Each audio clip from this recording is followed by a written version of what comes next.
Okay, so I'll give you a little background here. My name's Eddie, and uh, I'm doing this little 412 cubic inch small block Ford for an OBS F-150, 1988 F-150 I've had for a few years, relatively low mileage, 72,000 miles on the truck itself and the motor. Um, I bought it, it had 40,000 miles on it. Nice little truck. I used it for a business, just to run around and pick up parts and stuff, and been driving it daily for a while, and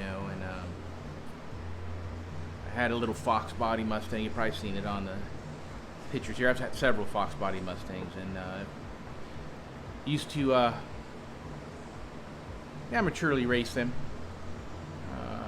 from just your regular, 10-second Fox body, all the way down to low sevens, 10.5 Outlaw, 8.5 Outlaw, Super Street Outlaw, that kind of stuff. Even did a few of the rounds with the Pinks All Out with the car, so that's my background. In high school, before I left for the military, I worked for Clay Smith Engineering in Buena Park. Clay Smith cams, a woodpecker with a cigar on it. George Striegel there, and Sherry, and in high school. So the high school narc, the hallway narc, was the grandmother or the mother to George Striegel, and she'd come into the shop, school auto body shop, and asked if anybody'd be interested in working at her son's shop.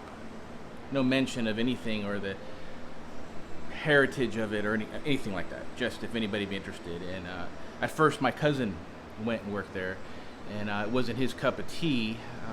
And so I decided that when he said he didn't want to work there anymore, that I would go over there and decide to work there. And I worked there for a few years, just a shop boy, cleaning this, cleaning that, clean out the cam grinding machine, glass bead this, paint that, wipe walls, babysit kids, the kids that are now running Clay Smith. I worked with Brian Hedman from Hedman Headers, his son, and it was a good experience.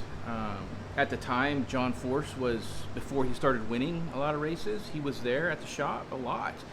Kept bodies of the shop there. I was able to do a lot of things with John Force, and it was pretty impactful growing up, at that age.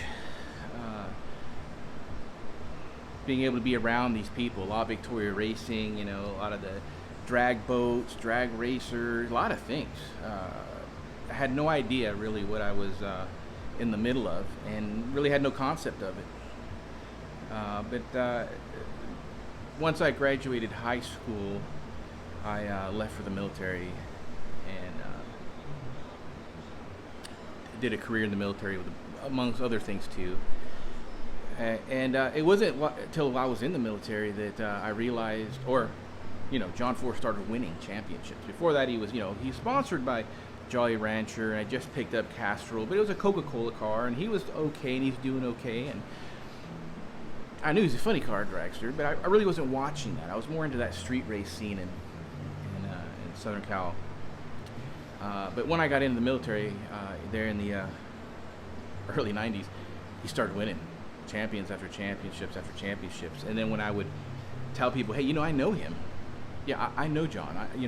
I've had personal interactions with him. He was over at the shop all the time. I've gone to the Winter Nationals as a guest of his. And George Striegel's, and the people don't believe you. It's just it's facts of life. Nobody believes you. Everybody knows somebody. And a few times he came out. I was stationed out in Fort Eustis for a while, and they came out for the Virginia Lovers race out there, and I took a friend of mine, Carlos, and we went out there, and I'm probably sure he's kind of skeptical of whether I knew John Force or not. So I went over to the pits, and wearing my Clay Smith shirt, and all that, and was able to interact with John. And so Carlos for sure knew, oh, he's on the up and up. He knows. So, anyways, that's my background. That started the racing thing, and now I was racing. I purchased a '93 Mustang as a private, and of course it was just slow as all get out. And called up Clay Smith and talked to George, and I purchased those twisted wedge heads when they first came out, and they had a lot of problems, and I found every single one of them. And I got a cam from Clay Smith, and met a lot of good people along the way. Junior Parsons, and of course Paul Strobel and Mario Vitale, and a few of those folks, and a tight knit group. Paul, Carlos, myself, and Junior was our go-to guy for kind of maintenance stuff that was way above our level, and we were all much different people then, much different. So anyway, full circle, I did some racing stuff like that, but let's get back to this project here. So I had a 92 Fox body, you guys saw it on the thing there, really clean car, but I got really bored with it, and it just sat. And I really wasn't motivated to do much to it. It's a really clean car, and I sold it, and the market was good, and I sold it. And I don't regret it, because it wasn't fun, and it was just quick. It wasn't fast. It wasn't. It was time to move on. And so I sold it, and that was it. And then I hadn't done any racing or any car building, and I'm still not racing. But you get kind of bored. I'm retired, and you want something to do. And so I was talking to the wife and throwing ideas about the old Ford. I could do this, I could do that, this, that, and the other. So she said she thought it would be a pretty good idea. And I could tell you my wife has always supported me. She's never complained about it's too much money, you spend way more money, what about me, what about that, and I've always tried to be responsible, but cars are extremely expensive, and it's never a tit for tat, it's never dollar for dollar anything, and my wife has never made it about that. She's always just supported me through engine failures and having to rebuild engines last minute, traveling to races, going to Vegas for the Streetcar Super Nationals, going through several transmissions. I mean, it's just money after money. Anybody who does racing knows that when you push parts break, and I broke a lot of parts. So this initially started off with I was just going to do a rebuild. Maybe 331, 347. It has a 302 in it, and I thought we'd just, kick it up 100 horsepower, something like that, and just give it a little spunk, make it a little fun, and that was the plan. That was the plan. And along the way, you start counting costs and stuff like that, and I had a friend of mine, Greg, who was my boss in the military, and I got promoted and took over his job when he was my boss, and then he went over, took a higher position, and Greg and I, years together in the military, we've deployed together, we've done several deployments together, actually, spent a lot of time together. He's a good guy, real good guy. And he has a little Cobra, a little 60 series small little Cobra. He's had a few of them, and I help him out here and there, not much, And Greg and I were talking, and I was telling him about what I was doing, and I was thinking about doing. Well, Greg had sitting in his garage. He had I think he had an intention to use it at one point, but just never did, and he ends up building FE motors, so he does the big stuff, And we had this Boss 351 block and crank sitting in his garage, and he offered it to me. He said, "Yeah, just here, we'll load it up. You can take it with you."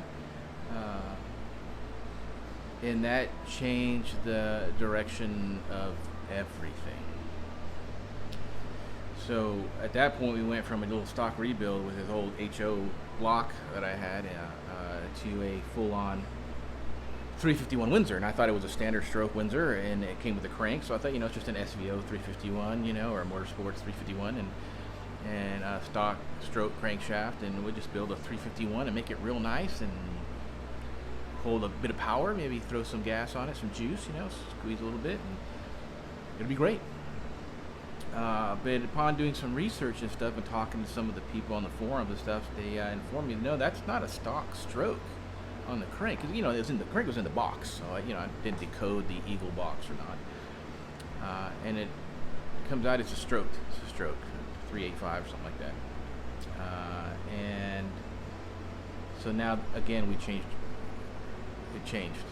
So went over to Kutzer Racing Head Service. Used to sponsor me when I raced, built my racing motors. Good guys there, Pete is the owner, and his son Matt. And of course, Matt was much younger when I was racing, and Matt's over there now, and Pete's over there. I went back over to Pete, and by the way, is who I bought my Fox body off of. And told Pete I was thinking about building something, and he's excited about it. Thought I was getting back into racing. I'm not, and so Matt and I worked out the numbers, and ended up coming out, numbers for machining, because this stuff's expensive. You just can't just drop something off and then expect just to have money, and I know how this stuff goes. So I wanted to get an idea, because all of these changes now, I'm talking over with my wife. Hey, we're going from a rebuild to something more, and so I wanted to be as informed as possible. Plus, I hate owing anybody money, so I didn't want to owe them money, and they're asking for money, So I always pay Pete up front. I try to do that as much as I can with everybody, because I know how things have a tendency to creep. You get quoted a price, and then you give a deposit, and then along the line things change and the cost goes up. But I also noticed that if you pay the deposit, and then when you start noticing things are creeping up, you pay the remaining balance, things settle. And then there's no surprises really. And then the surprises that do come here, they're minimal. So ended up doing, Pete took the motor in and did the machine work to it, and I had DSS Racing do some custom pistons for it, and Eagle provided the rods. I had some aluminum rods, but because it was going to be on the street, I didn't want to use those, so sold those to help fund something else. And I wanted a good head that, everybody knows the secret to power is the head, if you can't flow, you can't go. And so couldn't afford, the TFSR heads, or maybe some Brodix BF 202s, which is old technology. They're really good working heads, or some high ports. Just didn't have the funds for that. There's just no way. Did a lot of research, and came across Promax. And Promax, they have a Shocker Series small block Ford head, and I read up as much as I could on it, everybody's evaluations on it. They're pretty new. There's not a lot of people that have running them, or if they are, not a lot of people that are discussing them. But there wasn't anything negative about them. Talked to Pete about them. Him and Matt had said that they like Promax. Yeah, they're overseas heads, but they come over stateside, and then Promax does their own custom work to them, and they're finished here. They're a knockoff of the AFRs, but a really good piece. I mean, a really good piece. I was quite surprised. And when I talked to those guys over there, those guys were excellent. Took the time, even on callbacks. they built the heads the way I wanted them built. I mean, they have like, hey, you get it for this, and you can get this, and this valve spring, and this and that. And then I said, okay, that's wonderful, but this is what I want. And very reasonable, and fairly quick turnaround time on that. Enough so that I was waiting on the engine work, machining work, and not the heads to come in. So that worked out well. I brought them in, and I had Pete look at them, make sure they were good to go. I've made the mistake with those twisted wedges before, just getting them, cleaning them, bolting them on, and then having massive problems. So I had Pete go look at them, and they're good to go. I also wanted an intake, but I didn't want to go with a Super Victor, a full race intake. This is a street truck. It's a heavy truck. And I needed something that was not all out top end, but usable horsepower, usable torque. So I wanted to go with the dual plane, and so I looked at the Edelbrock RPM, and you can't get anything right now. Nothing. Or the prices are jacked up, extremely high for the products, and some people have inventory and they know that, and they jack the prices up. So I was looking for an alternative, and I came across Big Dogs Porting, and I looked and saw and researched. It's an interesting way they communicate through Facebook, and there's no like direct communication, but it allows you to write what you're looking for, ask them for recommendations and things of that nature. And what I'm really doing is feeling them out to see if the information they're telling me is jiving with the little bit of knowledge that I have. And we went back and forth, and I ended up going with an Overseas Stage 2 dual plane. And the good thing about Big Dogs is it's all hand-ported stuff, but they give you flow numbers before and after, and they do some good work. It's hand stuff. It's not CNC stuff, but they've got the experience in order to do that. And at this level, they're perfect. If this is if I was all out racing, no, this is not. They're not the guys for all out racing, But when we're talking all out racing, I'm talking about 1,500 plus horsepower. This is not where you would go for that kind of stuff. But for the guy that wants to run 5,000 horsepower, you can't beat him for the quality of work. So got a Big Dogs dual plane on there. I also didn't want to spend a lot of money on ignition systems, going with a 7 Series box or something like that we had on the race car, and the MSD stuff. The new stuff's coming out with MSD and stuff. I didn't want to spend a lot of money. I wanted to keep it kind of budget. So I found a company who makes a distributor, and the distributor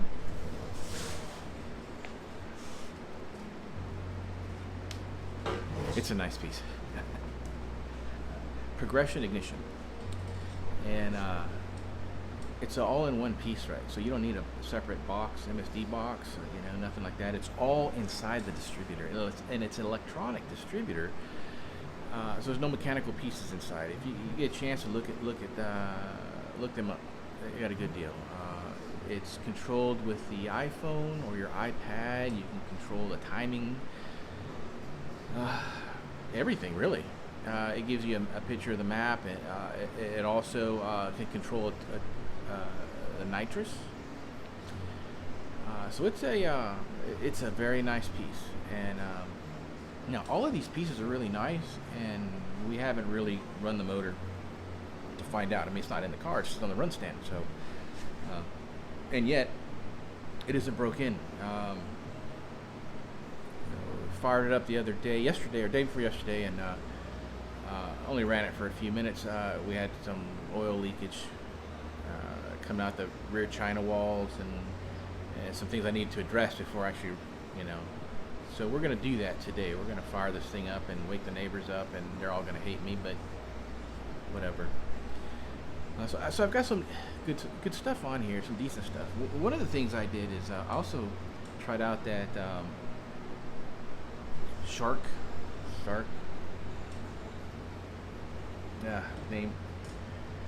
Anyways, they had some headers on there for OBS Ford, and they had some discounts going, and then I went to their website, put FB20, Facebook 20 on there. They had some of that. So in addition to the regular discounts, I threw in that, rolled the dice, and I got a 20% off the discounted rate. So really I got a set of headers for $140. I thought, well,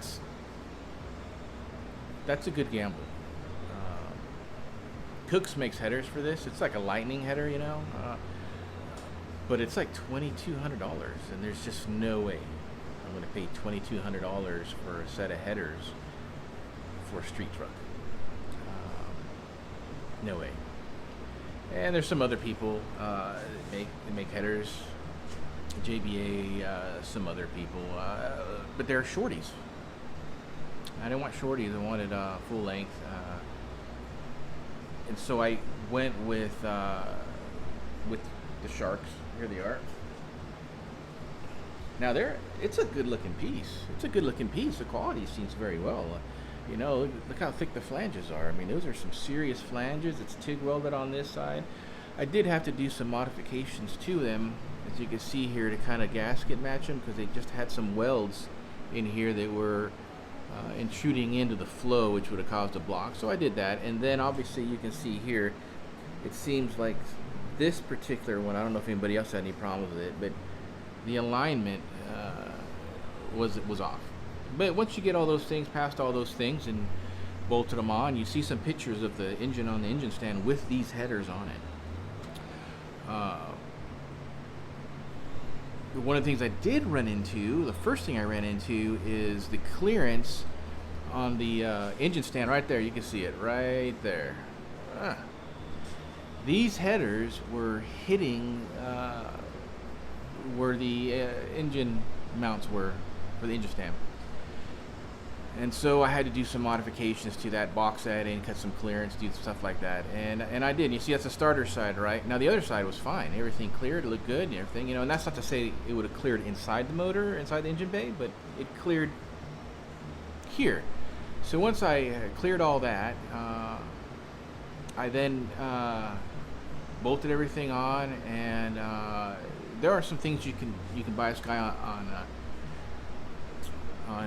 eBay sells an adapter plate that you can put on the back of the bell housing. Not the bell housing, but the back of the block, so that on a small block Ford you can start without a bell housing. And I bought one of those, and good quality, but mine was off a little bit, and so I had starter engagement issues. It was the starter body was hitting the flywheel. But even before that, when I went to put the starter on, I could not get the starter on with these headers. There was absolutely no way. These headers hugged the block so much that there was no way to get the starter in there. So I called them, and I told them that, and of course they want pictures and everything, and I've already sent them pictures with the flanges and everything.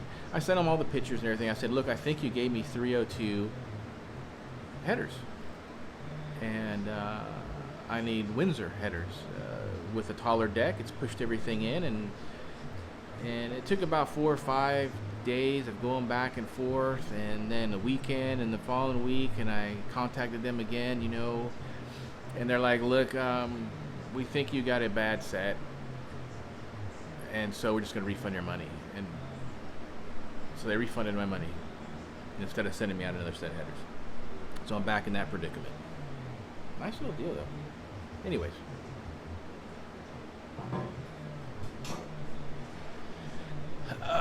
So I ended up going with these headers. And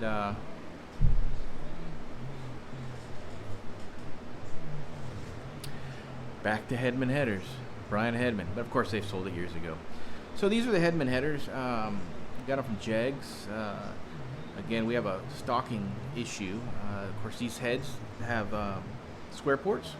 A lot of the headers are round, oval ports. Good luck getting those to seal. And then these only have a single bolt pattern, not the dual bolt pattern. So I'm restricted to like an 1 5/8 header, initial header. And so I got these. They're not coated. That stuff you see is starting to burn off right there a little bit. Just from the little bit I run, I figured today it's all going to burn off.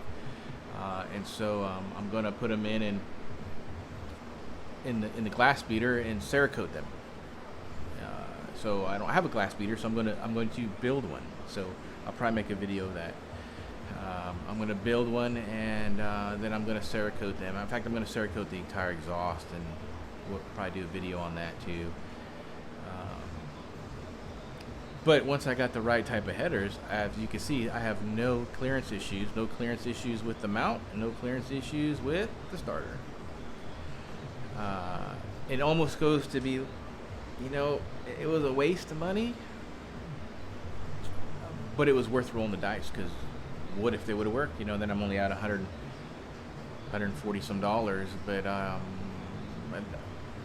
believe these things are going to bolt onto a 302 nicely, and I'm going to be selling that low mileage engine and transmission, that AOD transmission, out of that OBS, and I'll probably throw these headers on there to make it look shiny, and somebody will like that. I'm not going to do me any good, so we'll do that. So that brings me. Now there's a lot of wiring you see here. That's not all the engine stand wiring.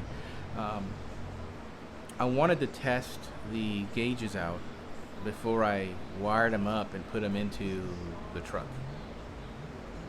And I'm doing my own gauge panel. There's some companies out there you can order them, and they come with the gauges and everything. And again, they're pretty high dollar. Nice stuff, but it's I'm gonna roll the dice again, and I got some overseas gauges. So they're multi gauges, So we've got, like, on the speedometer and the tachometer, there's additional readings: water temperature, oil pressure, fuel level, volts. That's on the big gauges.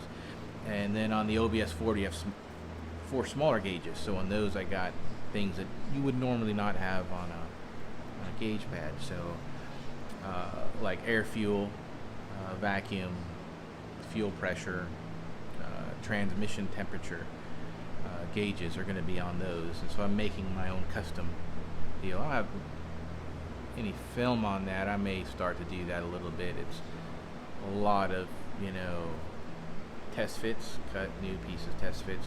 I want it to look decent. So that's why there's 2 of everything on there. So, but I wanted to make sure I made sure these overseas gauges work before I dropped them in the dash and be like, I don't know what's going on. So I tell you, they read a little different. They read a little higher, but they read. And for this not racing application, I just need to know I have oil pressure. And once I've established that this is, if it's 60 psi at idle and this thing's showing 80, as long as I'm seeing 80, I'm good. I don't really need it to be accurate. I just need to know that I have it, and then I need to know that it, and I've got good sensors on it, not the overseas sensors. So the information coming into the gauge is good. And then, of course, with the transmission, now, an AOD won't live with anything, So I do a lot of research on AODs. I looked at all the common ones like Monster and, some other things, TCI, Dynamic, and I did a lot of research on all of them. I used to be part of a Yellow Bullet forums when I was racing, so I cracked that open. Hadn't opened that, logged into that in years. I stopped racing probably 10 years ago. I think my last event was Streetcar Super Nationals 2011, 2012, something like that.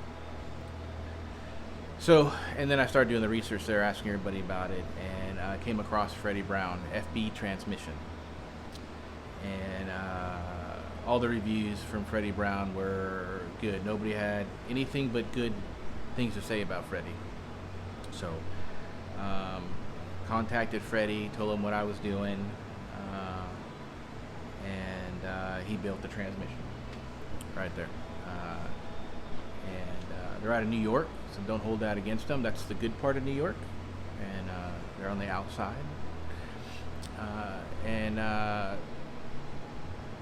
my experience with Freddie Brown was good. Good. So again, nothing's run yet. So I mean, you know, I keep making an updated video here, and everything I've done has been trash, and I should have just. But no, I don't believe I'm going to have that kind of issue. So I've got a Freddie Brown in here, built for my truck, heavy truck, for street use.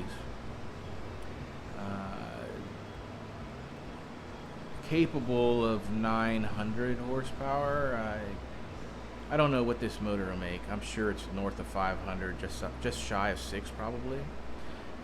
And I'm gonna put a 200 shot plate unit on it, so I should stay underneath that 900 mark. He provided the converter and everything. So again, we'll see. So today we're gonna do that here. See if what else can go wrong. I hope nothing. But, that, and then we have other projects too. Like I'm C-notching the frame. The truck's already lowered. It's got a 4.6 drop on it already, and but I'm the rear end's hitting the rear frame. You can't put nothing in it. And so we're gonna C-notch that, and the fuel system. I've got a stock fuel tank that I had sumped, and we'll talk more about that. And the guy I used, I could do some welding, but I am not a welder. So when we're talking about sheet metal too, so there's some talent that goes in there. Now I tried my own, and I got it welded, and it's over there, and I even got some filming on it, and it looks decent, but it leaked like a shower head. So I obviously I'm not the guy to do the sheet metal stuff. This bigger welding stuff like that, it's easier, it's more forgiving. So we'll go into that on some later videos on that as well. But it's a sump tank, and we're using a Product Engineering fuel pump. You can see it there. Yeah, it came off the race car and sitting on the shelf for 9 years. So I sent that back off to them, and last time they'd gone through it was like 2010 or something like that, or 8 like that. And good guys too. If you want something that's good quality, good personal interaction, not just a number and a product, this is the way to go. And this product is better than a Mega Fuel. It's very similar, and I believe their origins are from the same couple of individuals, and somehow whatever. Anyways, this is a great product. So they're running the fuel pump and the regulator on the side, and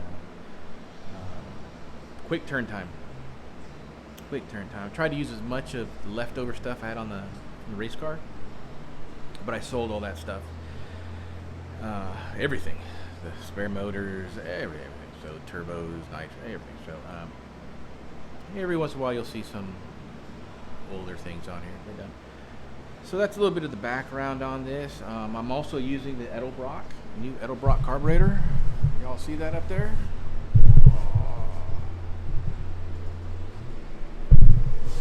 Yeah. Put this guy back down here.